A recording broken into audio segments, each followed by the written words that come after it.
والصلاة والسلام التامان الأكملان على سيد الأنبياء والمرسلين سيدنا محمد وعلى آله وصحبه أجمعين.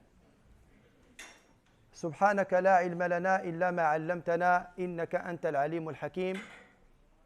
سبحانك لا فهم لنا إلا ما فهمتنا إنك أنت الجواد الكريم.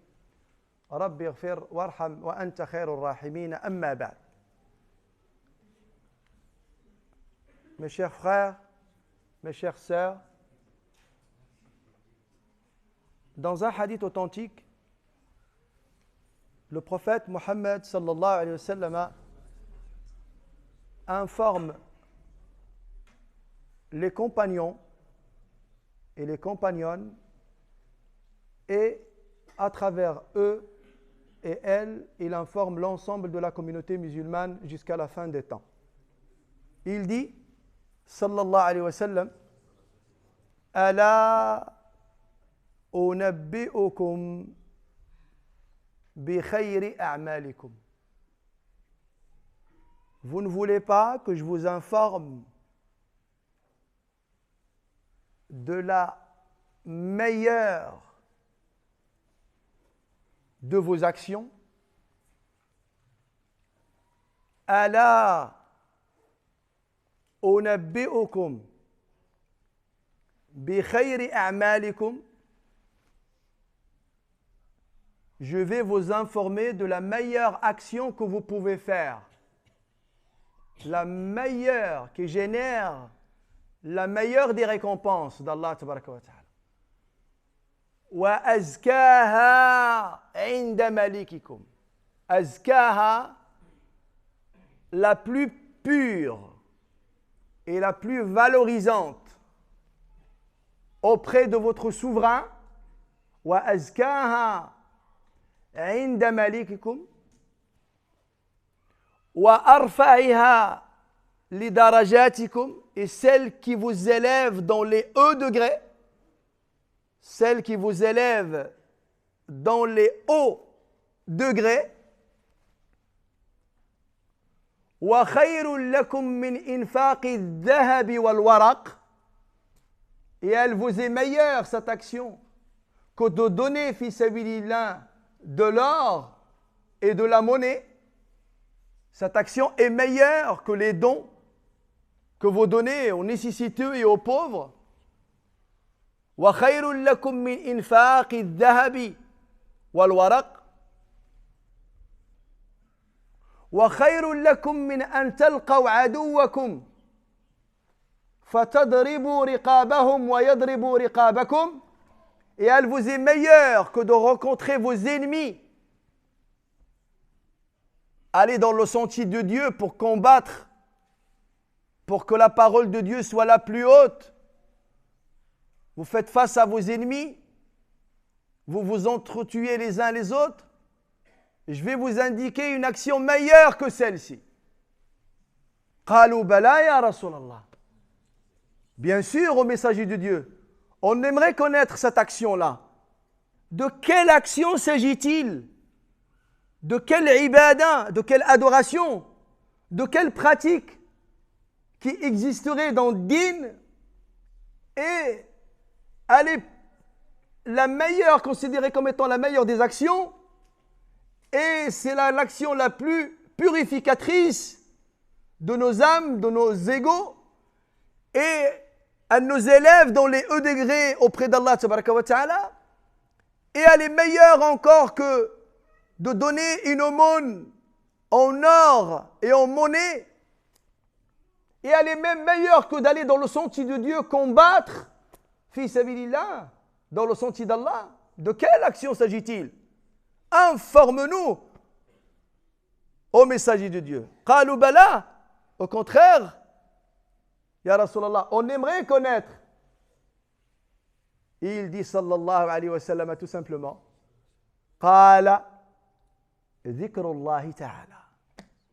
Il a répondu: l'évocation de Dieu, l'évocation d'Allah, le rappel d'Allah. Ça va être le sujet de ce soir, Inch'Allah. J'ouvre la parenthèse de la conversion, je la referme et après je continue la suite, Inch'Allah. Est-ce que nos deux sœurs, elles sont prêtes à l'étage? Elles sont là? Le papa, il est là ou pas? Il est où le papa? Avance mon frère, viens.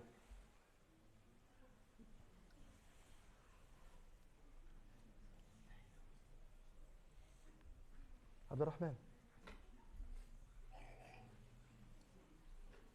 Tiens, mets-toi là, mon frère. Les deux sœurs, vous les faites descendre du côté femmes. On veut les voir au rez-de-chaussée, Inch'Allah.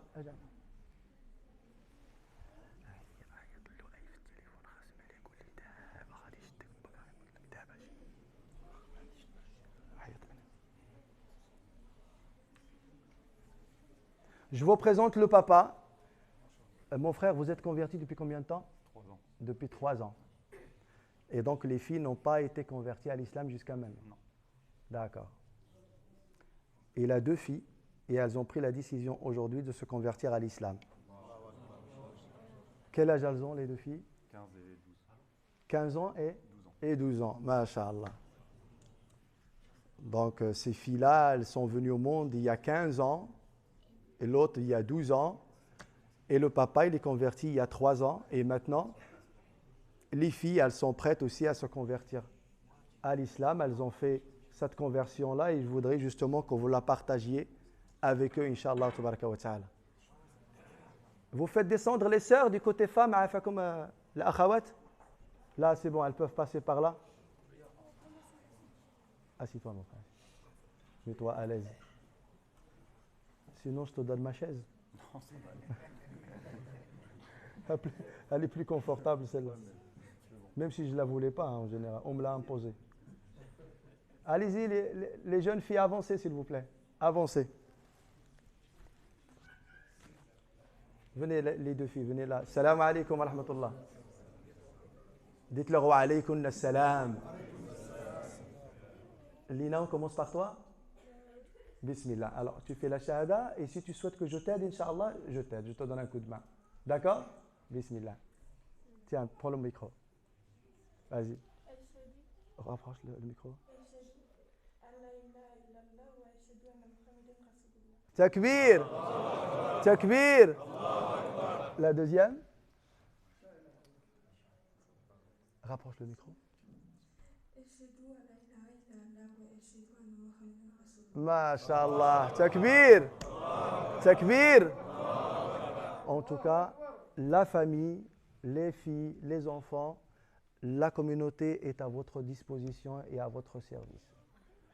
Là, nous sommes vos frères et nous sommes vos sœurs et on reste tout le temps, bi'idnillah, par la grâce d'Allah, tabaraka wa ta'ala, à votre disposition. Inch'Allah. Et on va partager le repas tout à l'heure ensemble, Inch'Allah. Barakallahu fi. Merci beaucoup. Allah yahfadkum. Allah yuwaffiqna, ikhwani. Allah yuwaffiqna lima yuhibbu wa yardah. Merci beaucoup, mon frère. Ça va? Ça va, alhamdulillah. Alhamdulillah. On revient à notre hadith. Donc le messager Mohammed, il utilise toujours cette manière d'interpeller les compagnons ridwallah alayhim et à travers eux la communauté musulmane dans son ensemble. Allah! Cheikh Abu Bakr al-Jazairi, rahmatullah alayhi, un des savants musulmans, à Médine, il expliquait aux gens, quand un hadith commence par Allah, ça veut dire quoi? Il a dit, comme bon, il est d'Algérie, donc il connaît les francophones. Rahmatullah alayhi. Il a dit Allah unabbiukum, c'est l'équivalent en français de dire allô. Quand tu dis quelqu'un allô, ça veut dire sois attentif à ce que je vais te dire. Allah unabbiukum bi khayri a'malikum. Vous ne voulez pas que je vous informe de la meilleure de vos actions que vous pouvez faire et celle la plus purificatrice auprès d'Allah tabaraka wa ta'ala, auprès de votre souverain, et celle qui vous élève dans les degrés, wa arfa'iha fi darajatikum, celle qui va vous élever dans les hauts degrés, et celle qui est encore meilleure que de donner de l'argent, de l'or et de la monnaie, et elle est même meilleure que le fait de combattre dans le sentier d'Allah tabaraka wa ta'ala. Et là les compagnons disent subhanallah, mais il s'agit d'une action énorme, qu'elle soit supérieure à toutes celles-ci. Et il répond tout simplement, Qala, sallallahu alayhi wa sallam, dhikrullahi ta'ala. Le dhikr. C'est le fait de faire dhikr. C'est la meilleure des adorations. Afdalul ibadat indallah. Huwa dhikrullah. Et chaque évocation, chaque adoration citée dans le Coran, Allah tabaraka wa ta'ala, il la définit soit dans le temps, soit dans la quantité. Sauf le dhikr. Il a dit وَالذَّاكِرِينَ اللَّهَ كَثِيرًا وَالذَّاكِرَاتِ. Toujours quand il évoque et quand il prescrit une adoration dans le din, elle est toujours limitée soit dans le nombre, d'accord, dans la quantité, dans le temps, sauf le dhikr. Il n'y a pas de temps pour le dhikr, il n'y a pas de moment précis pour le dhikr, d'accord. Tu peux évoquer Dieu quand tu veux, quand tu peux, et en plus, à la quantité que tu veux. Subhanallah. Quand il a défini le dhikr dans certaines circonstances, il est défini à ce moment-là et il devient indéfini au-delà de ça. Ça s'appelle dhikrullahi ta'ala. Et pourquoi on fait le dhikr? Pourquoi on évoque Allah? Pourquoi on fait le dhikr? Pour un objectif fondamental. Pour que la grandeur d'Allah vienne dans nos cœurs. Hatta ta'ti 'azamatullah fi qulubina. Pour acquérir la grandeur et la puissance de Dieu dans nos cœurs. Et bien tout ça en disant Subhanallah, Alhamdulillah, La ilaha illallah, Allahu Akbar, Subhanallah, Alhamdulillah, La ilaha illallah, Allahu Akbar. C'est de faire du dhikr comme ça constamment et régulièrement. Il dit même le prophète alayhi salam qu'il faut évoquer Allah tabaraka wa ta'ala jusqu'à ce que la langue devienne souple par l'évocation de Dieu. Il faut assouplir la langue par l'évocation de Dieu au point d'assouplir et d'attendrir le cœur. Le cœur devient tendre. Le cœur devient tendre. Regardez ce qu'on va faire. Il faut qu'on arrête avec les discours. Vous savez quelqu'un qui dit La hawla wa la quwwata illa billah. Vous savez ce que ça veut dire cette phrase? La hawla, il n'y a de force, il n'y a de ruse, ni de force que par Allah. La hawla wa la quwwata illa billah. Aucune ruse ne peut atteindre, aucune force ne peut atteindre que ce n'est par la volonté de Dieu. La hawla wa la quwwata illa billah. Vous savez, quand quelqu'un dit cette phrase-là, qu'est-ce qu'Allah lui donne? Un palmier au paradis. Allah, il te donne un palmier qui t'appartient. Il est à toi, au paradis. On le dit ensemble? Qui veut un palmier au paradis? On le dit, la hawla wa la quwwata illa billah. La hawla wa la quwwata illa billah. Là, on a combien de palmiers? Deux. On fait le troisième? Allez, dites-le. Illa billah. Maintenant, ce qu'on va faire, la hawla wa la quwwata illa billah, on va le dire 10 fois, mais chacun dans son cœur. On ne le dit pas à voix haute. Bismillah.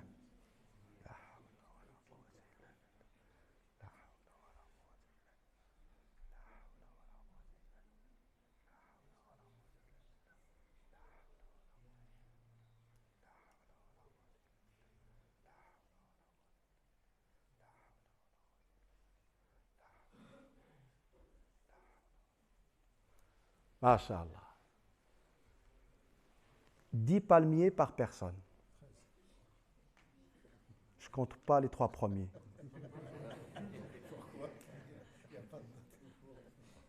Il est gourmand, lui.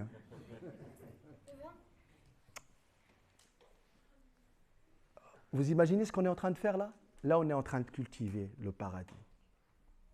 On est en train de faire dhikr et on est en train de semer des palmiers au paradis. Quand tu sais que tu as une terre qui est à toi, sur laquelle il y a tes palmiers à toi, ça veut dire quoi ça? Ça veut dire que tu es en train de préparer à aller au paradis. Mais quand tu sèmes rien, quand le terrain ne t'appartient pas, et les arbres qui sont là-bas ne t'appartiennent pas, ben ça veut dire que tu n'as pas de demeure. Tu n'as pas où aller. Vous comprenez? Tu n'as pas où aller, tu n'as rien préparé. Tu n'as rien préparé. Et c'est pour ça qu'il faut absolument multiplier le dhikr. Il faut multiplier le dhikr. Est-ce que vous voulez qu'on récite le Coran totalement ce soir? Entièrement. Est-ce que vous voulez qu'on récite le Coran entier ce soir? On a la possibilité. Qul huwa Allahu ahad, Allahu samad, lam yalid wa lam yulad, wa lam yakul lahu kufuwan ahad. Elle vaut le tiers du Coran. 20 hizb. On la redit une deuxième fois. Qul huwa Allahu ahad, Allahu samad, lam yalid wa lam yulad, wa lam yakul lahu kufuwan ahad. 40 hizb. Allez, une troisième fois. Qul huwa Allahu ahad, Allahu samad, lam yalid wa lam yulad, wa lam yakul lahu kufuwan ahad. Sadaq Allah al-Azim. On vient de réciter la totalité du Coran. 60 hizb. Vous savez ce que ça veut dire 60 hizb? Il y a 6242 versets dans le Coran. Pour chaque lettre que vous venez de réciter, dans le Coran, vous avez 10 hasanat. Pour chaque lettre. Man qara'a harfan min kitabillahi falahu hasana wal hasanatu bi'ashri amthaliha. Vous voyez combien on rate de hasanat? Vous avez réalisé ou pas? Combien on rate de hasanat? Combien de bonnes actions on rate? Le dhikr, il est très important. Il est d'une très grande importance.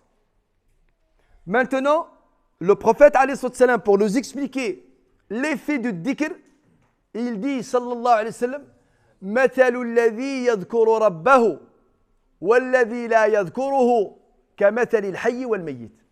Celui qui évoque Dieu et celui qui ne l'évoque pas, c'est comme le mort et le vivant. Quelqu'un qui ne fait pas le rappel d'Allah, quelqu'un qui n'évoque pas Allah, c'est un mort. Son cœur est mort.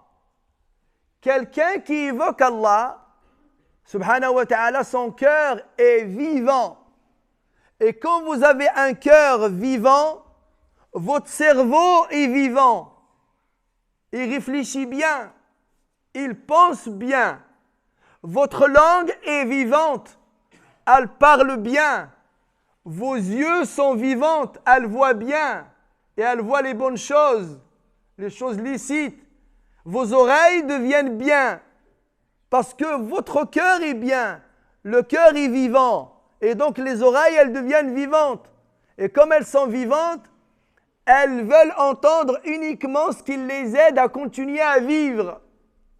Et tout ce qui est de l'illicite et du haram, elle ne veut plus l'entendre.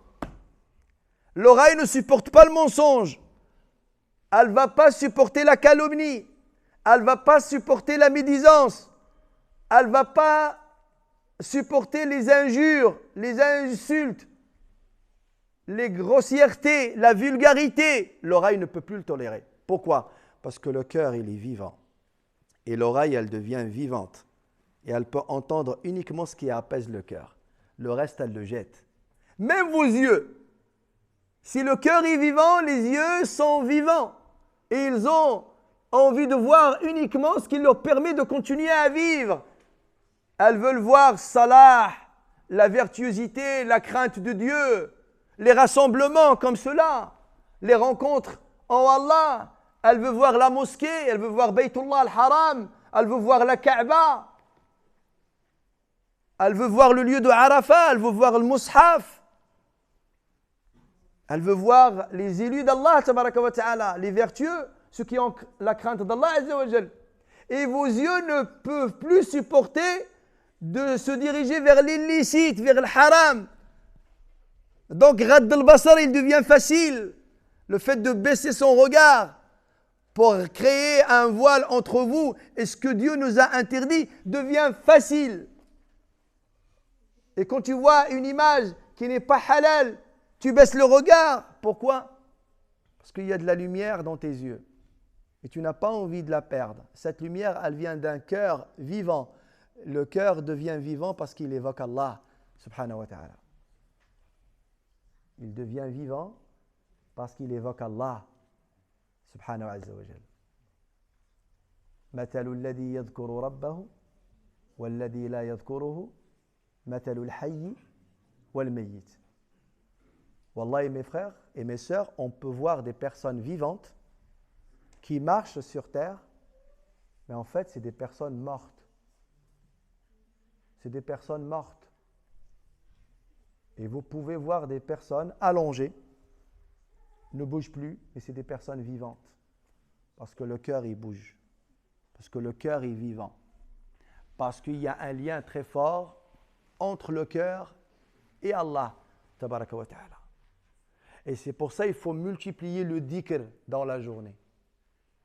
Tout musulman, mes frères et mes sœurs, doit avoir un wird le matin et un wird le soir. Le matin après subh, un wird, des invocations. Et le soir, pareil. Parce que tu dois tout le temps être en connexion avec Allah, tabaraka wa ta'ala. Et tu ressens le plaisir d'être connecté avec Dieu. Et au final, tout ce monde terrestre, en réalité, il ne t'intéresse pas. Il ne t'intéresse pas. Parce que toi, tu cherches l'accompagnement et la compagnie d'Allah. Al-Uns billah. Comme il l'a appelé Ibn al-Qayyim, rahimahullah, un des grands savants musulmans. Un des grands savants de l'islam. Il a appelé ça Al-Uns. En fait, tu n'es rassasié que de la présence de Dieu. Il y a des gens, ils sont parmi les gens, mais ils se sentent seuls. Ils sont parmi les gens. Dans les entreprises, il est avec des gens. À l'université, il est avec des gens. Au lycée, il est avec des gens. Dehors, il est avec des gens. Mais ils se sont toujours seuls. Il y a des personnes, elles sont toujours toutes seules physiquement, mais elles ressentent toujours la présence de quelqu'un. Celle d'Allah Azza wa Jal. La présence d'Allah. L'uns billah. Voilà les vertueux et les ascètes, comment ils se comportaient. Ils étaient tellement en paix d'être en compagnie d'Allah et en présence d'Allah tabaraka wa ta'ala qu'ils ne ressentaient même pas le besoin d'aller être présents avec qui que ce soit. Ils avaient le plaisir d'être avec Allah. Jalisina fi hadratillah. Fi hadratillah. Il est dans une assise avec Dieu. C'est pour ça, Allah, dans le hadith al-Qudusi, il dit Man dhakarani fi nafsihi dhakartuhu fi nafsi. Wa man dhakarani fi mala'in dhakartuhu fi mala'in khayrin minhu. Allahu Akbar. Celui qui m'évoque à voix haute, je l'invoque, je l'évoque. Celui qui m'évoque à voix haute, je l'évoque, c'est-à-dire je parle de lui à voix haute. Celui qui m'évoque en lui, je l'évoque en moi. Et celui qui m'évoque dans une assise, je l'évoque dans une assise meilleure que la sienne. Allahu Akbar. Nous sommes en train d'évoquer Allah dans cette assise. Allah, il est en train de nous évoquer là-haut devant une assise meilleure. Elle est pleine de malaïka, que des anges. وَذَكَرَكُمُ اللَّهُ فِي مَنْ عِنْدَهُ. Allah, il vous évoque parmi ceux qu'il a auprès de lui, qui sont les anges. Wallahi, on fait qu'on ait la certitude et la confiance dans les propos d'Allah et les informations prophétiques de notre messager, Muhammad sallallahu alayhi wa sallam. Le malaïka du 7e ciel, ils sont en train de voir une étoile qui brille dans la ville de Cholet. Ce soir-là, ils sont en train de voir une étoile qui brille. Celle-ci, c'est une étoile qui brille parce qu'elle parle d'Allah. Le malaïka la voit. Allah, il leur parle de nous. Il leur dit, il y a un tel et un tel et un tel et un tel et un tel avec nom, prénom. On est identifié. Allah, il nous évoque par nos noms et nos prénoms. Il dit un tel et un tel et un tel. Ils sont en train d'évoquer Allah. Il est même en train, Allah, d'argumenter ce qu'il leur avait annoncé au départ. Quand les malaïkas, ils ont témoigné négativement à notre égard, mais Seigneur, tu vas mettre sur terre des personnes qui vont être dans la perversité, ils vont faire couler le sang. Je sais ce que vous ne savez pas. Ces êtres humains vont faire autre chose que ce que vous pensez, vous, le malaïka. Ils vont évoquer Allah. Et c'est pour cette raison-là qu'Allah, pour prendre le malaïka en témoin, il leur dit, allez-y à Cholet, descendez à Cholet, faites une ronde dans la ville de Cholet, et vous allez finir par trouver une assise qui parle d'Allah. Les malaïkas, quand ils sont arrivés tout à l'heure, d'ailleurs on leur souhaite la bienvenue, je ne rigole pas, je leur souhaite vraiment la bienvenue. Quand les malaïkas ils sont venus, ils se sont aperçus qu'il y a des gens, des frères et des sœurs, vraiment qui sont là pour évoquer Allah.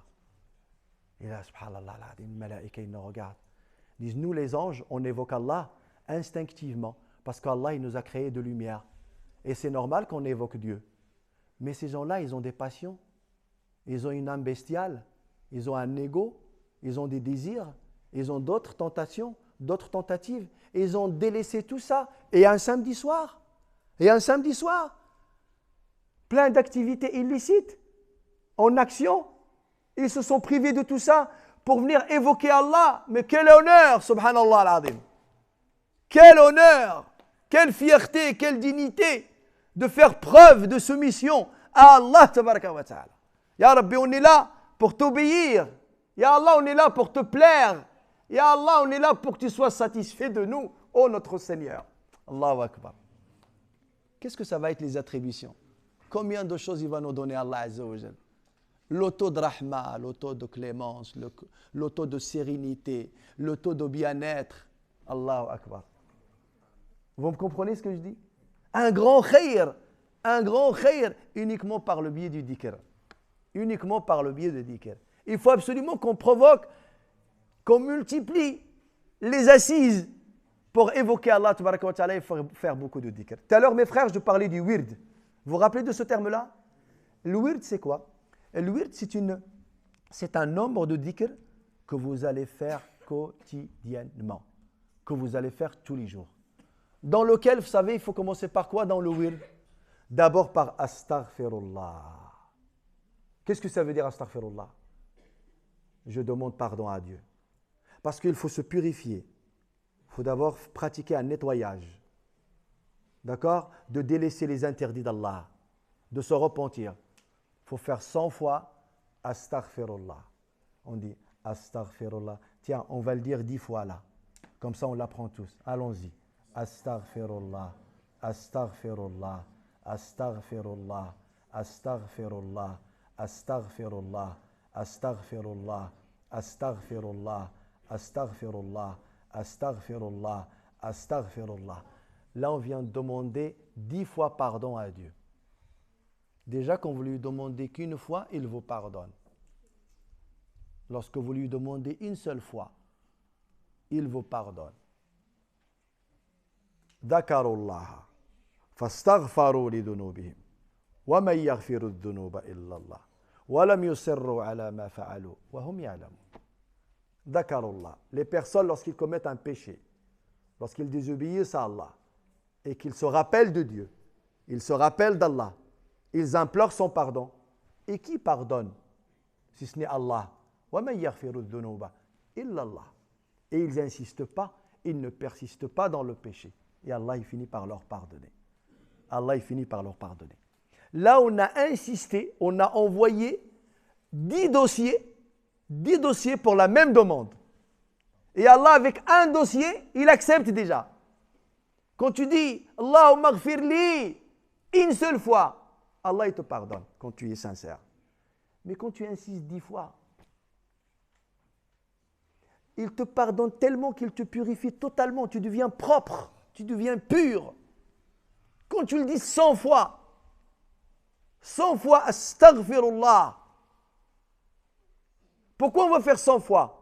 Pour qu'à la fois, on obéit à Allah et en même temps, on fait vivre une sunnah du prophète alayhi salam, parce qu'il dit, sallallahu alayhi wa sallam, Wallahi inni la astaghfirullah wa atubu ilayhi fil yawmi akthara min 70 marra. J'implore le pardon de Dieu, de mon Seigneur, et je me repens dans la même journée plus de 70 fois. Dans une autre version, j'implore le pardon d'Allah et je me repens dans la même journée mi'ata marra, dit le prophète sallallahu alayhi wa sallam, 100 fois. Le nombre est exact. Et donc nous, quand on va le faire 100 fois, astaghfirullah, astaghfirullah, astaghfirullah, astaghfirullah, et bien vous obéissez à Dieu et vous obéissez au prophète Mohammed alayhi salam et vous faites vivre sa tradition sallallahu alayhi wa sallam. Et on fait vivre la sunna du prophète alayhi salam en faisant astaghfirullah, astaghfirullah, astaghfirullah. Et celui qui fait l'istighfar, régulièrement, wallahi mes frères et mes sœurs, Allah il le comble. Vous voulez la clé des trésors d'Allah? Vous voulez vraiment la clé des trésors d'Allah? Allah il a beaucoup de trésors. Allah a beaucoup de trésors. Si vous voulez la clé de ces trésors, il faut constamment, régulièrement faire l'istighfar. Regardez ce que dit le prophète sallallahu alayhi wa sallam. Man lazima l'istighfar. Man lazima. Lazima, ça veut dire il est constamment, régulièrement, quotidiennement en train d'implorer le pardon d'Allah tabaraka wa ta'ala. Mulazama, il est lié, il est attaché à l'istighfar. Man lazima l'istighfar, ja'ala Allahu lahu min kulli diqin makhraja wa min kulli hammin faraja wa razaqahu min haythu la yahtasib. Allahu akbar. Man lazima, celui qui constamment, régulièrement, avec rigueur, implore le pardon d'Allah tabaraka wa ta'ala, il fait l'istighfar, ja'ala Allahu lahu min kulli diq. Dans toute mauvaise situation, Allah il t'ouvre une porte. Au moment où tu dis ça y est, c'est foutu, Allah il ouvre la porte. Au moment où tu dis c'est fini, Allah il ouvre la porte. Pas parce que tu es intelligent, pas parce que tu es rusé, pas parce que tu as la solution, parce que tu implores son pardon. Parce que tu implores son pardon. Il va t'ouvrir la porte. Man lazima l'istighfar, ja'ala Allah lahu makhraja. Ja'ala Allahu lahu min kulli diqin makhraja wa min kulli hammin faraja. De chaque souci, de chaque chose qui te blesse au fond de ton cœur, de chaque chose qui t'attriste, Allah il t'apporte la solution. Allah il t'éclaire. Allah il t'apporte l'apaisement et la sérénité. Et là pour combler le tout, وَرَزَقَهُ مِنْ حَيْثُ لَا يَحْتَسِبُ.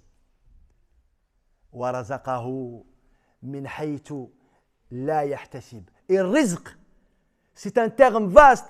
Arrêtez d'interpréter le mot rizq, c'est le pain, manger et boire. Allah il dit wa mimma razaqnahum yunfiqun. Al-rizq, c'est vaste. C'est vaste. Tu es un homme marié, tu veux des enfants, c'est un rizq. Allah il te le donne par l'istighfar. Tu n'as pas la connaissance, tu fais l'istighfar.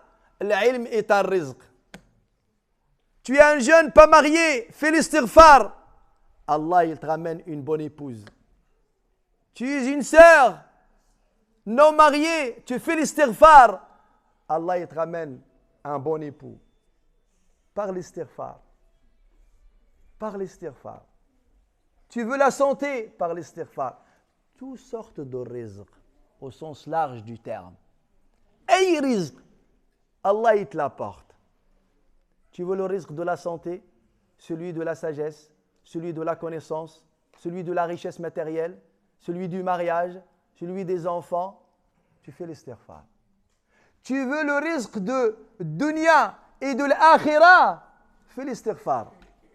فَقُلْتُ اسْتَغْفِرُوا رَبَّكُمْ إِنَّهُ كَانَ غَفَّارًا يُرْسِلِ السَّمَاءَ عَلَيْكُمْ مِدْرَارًا وَيُمْدِدْكُمْ بِأَمْوَالٍ وَبَنِينَ وَيَجْعَلْ لَكُمْ جَنَّاتٍ وَيَجْعَلْ لَكُمْ أنهارا ما لكم لا ترجون لله وقارا وقد خلقكم أطوارا الله أكبر خلقكم أطوارا نطفة مضغة علقة عظام أطوارا باش حنا نحشموا شويه قلنا ما لكم لا ترجون لله وقارا علاش ما كتوقروش سيدي ربي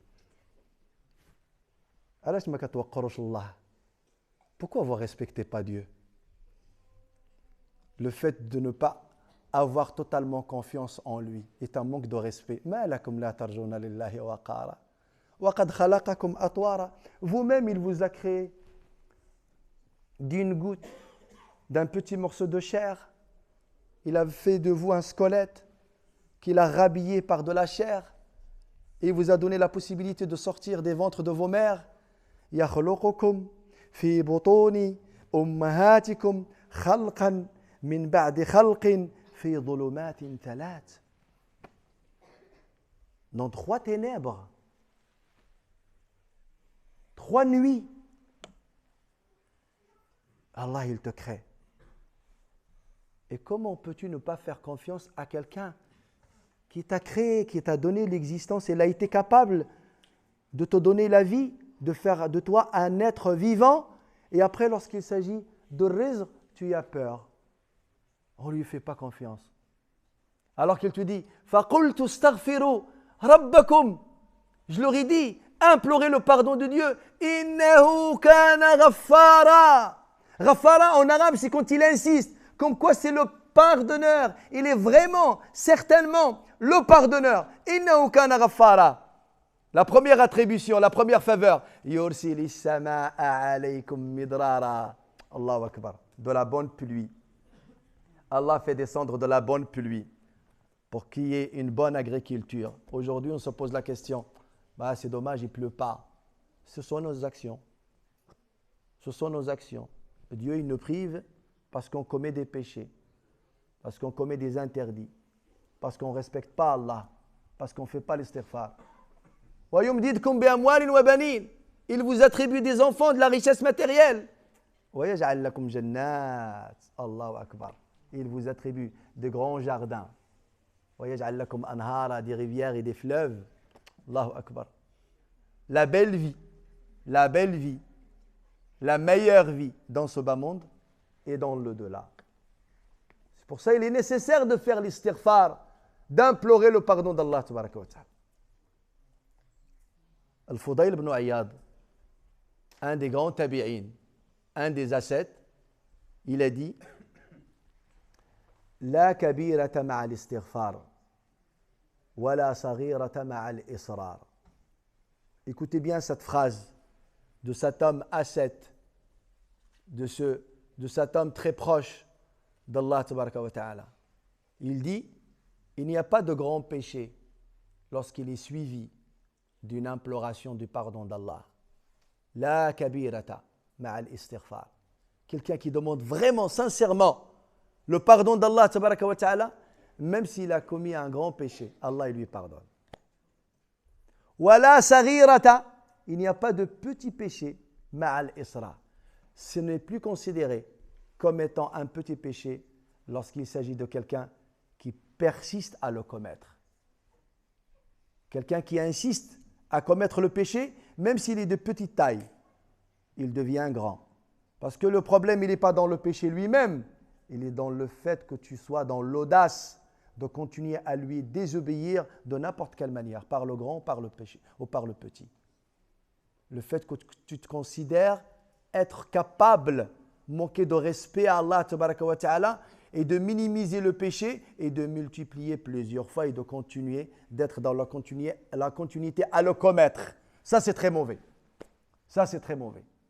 La kabirata ma'a al-istighfar, wa la saghirata ma'a al-israr. Ma'a al-israr. Le fait de persister à commettre le petit péché. Il devient très grave. Mais j'ai aimé aussi une parole d'un grand savant de l'islam.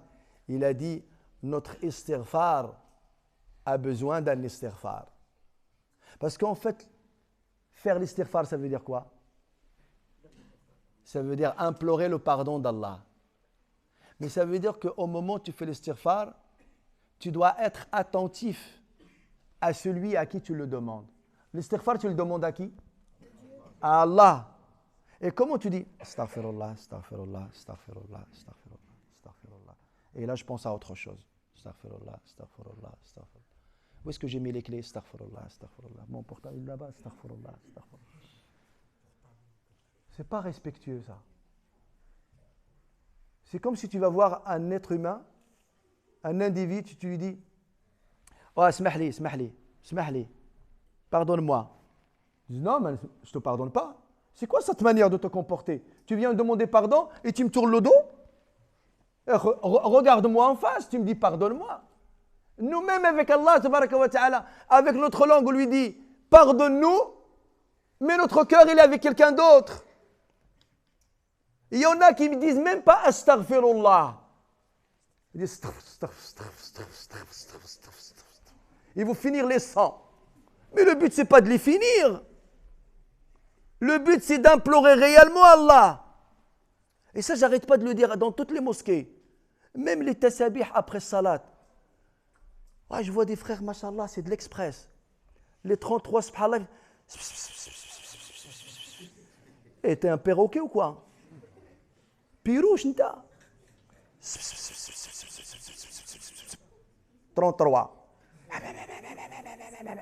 33. 33. لا كي يتقرع لا يلغط. C'est pas ça le dhikr. Subhanallah, subhanallah, subhanallah, subhanallah, subhanallah, subhanallah, subhanallah, subhanallah, subhanallah. Alhamdulillah, alhamdulillah, alhamdulillah. Et vous savez, quand on dit subhanallah, on pense à quoi? Quand on dit subhanallah, subhanallah, on doit méditer sur la création de Dieu. Le ciel, subhanallah, il n'y a pas de piliers. Les statues, ils n'ont pas. Les océans, subhanallah. Les rivières, subhanallah. Les poissons, subhanallah. Les anges, subhanallah. Le paradis, subhanallah. L'enfer, subhanallah. Subhanallah. C'est ça le mot subhanallah. C'est pour avoir la grandeur d'Allah. À chaque fois, tu dois penser à une création d'Allah. Pour dire subhanallah. Subhanallah. Et quand tu arrives, alhamdulillah, alhamdulillah, j'ai un cœur. Alhamdulillah, j'ai un cerveau. Alhamdulillah, je vois. Alhamdulillah, j'entends. Alhamdulillah, je parle. Alhamdulillah, je mange. Alhamdulillah, les frites. Alhamdulillah, McDonald's. Alhamdulillah, kebab. Alhamdulillah, tomate. Alhamdulillah, sauce blanche. Alhamdulillah, Schweppes. Alhamdulillah, merguez. Alhamdulillah, lori. Alhamdulillah, maman. Alhamdulillah, baba. Alhamdulillah. C'est ça, alhamdulillah. Tu fais quoi là?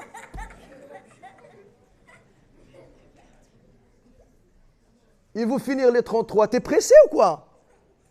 Allahu Akbar. Allah est plus grand que tout le monde. Allah, la grandeur. Allahu Akbar. Allah est plus grand que la richesse. Allah est plus grand que la royauté. Allah est plus grand que la notoriété. Allah est plus grand que l'armée. Allah est plus grand que n'importe quelle force. Allahu Akbar.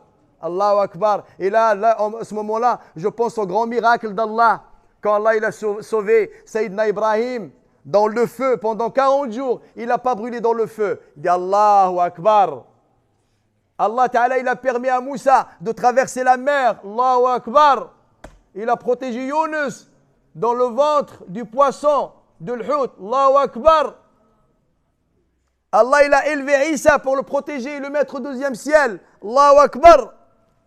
Allah, il a assisté les 314 compagnons dans la bataille de Badr alors qu'ils n'avaient pas d'armes. Allahu Akbar.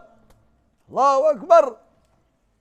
Ah, et là, tu as la grandeur d'Allah. Allahu Akbar. Tu vis les événements islamiques et religieux au moment où tu fais le dhikr. Tu peux même vivre Sira Nabawiya en disant Allahu Akbar. Allahu Akbar. Al-Qaqa, quand il est parti avec les soldats, avec ses chevaux, ils ont marché sur l'eau de Dajla, la rivière de Dajla en Irak. Ils ont marché dessus. Allahu Akbar. Rib'i ibn Amir, lui tout seul, il rentre voir Rostom, le dirigeant de l'armée perse, tout seul. Allahu Akbar. Et là, tu vis les événements. Et ton takbir, il est vrai. Et là, tu dis La ilaha illallah. Quand tu as dit Subhanallah, et quand tu as dit Alhamdulillah, et tu as pensé en même temps aux attributions qu'il t'a fait, et Allahu Akbar, et tu as eu présent dans l'esprit les grands événements qui prouvent sa grandeur, et là tu fais le vrai tawhid. La ilaha illallah. Allahu Akbar. Et là ça a du sens. Ton dhikr il a du sens. Combien il reste là? Inch'Allah, tabaraka wa ta'ala, on fait salat al-Isha, on prend le petit repas, Inch'Allah, ensemble, d'accord? Et après, on fait notre dars sur le fiqh al-Maliki, Inch'Allah. C'était ad-din. Subhana rabbika rabbil izzati amma yasifun, wa salamun ala al-mursalin.